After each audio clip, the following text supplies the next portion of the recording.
The dedicated liquidity analysis tool in RightCapital can be accessed within the Dashboard Liquidity tab of each client plan.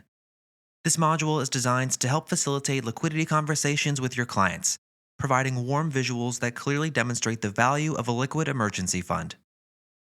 The Summary tab is where you'll find the liquidity analysis bar chart, displaying a target liquidity, the client's actual liquidity, and the surplus or deficit between the two.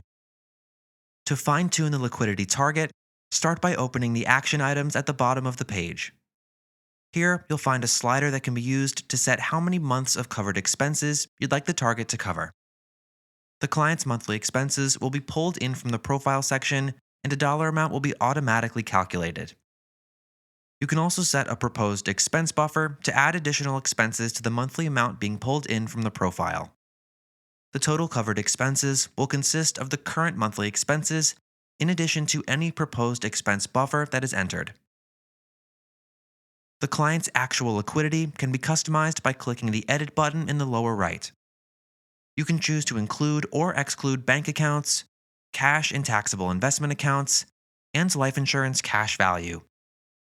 After making your selections and clicking the Save button in the lower right, the client's actual liquidity will be updated to reflect your changes. Lastly, the Details tab provides greater insight into the specific dollar values that make up a client's current monthly expenses and current liquidity. The information being pulled in from the Profile section will populate by category within this area. For more information on the liquidity analysis in RightCapital, please feel free to utilize our Help Center or to reach out to the RightCapital support team for more details.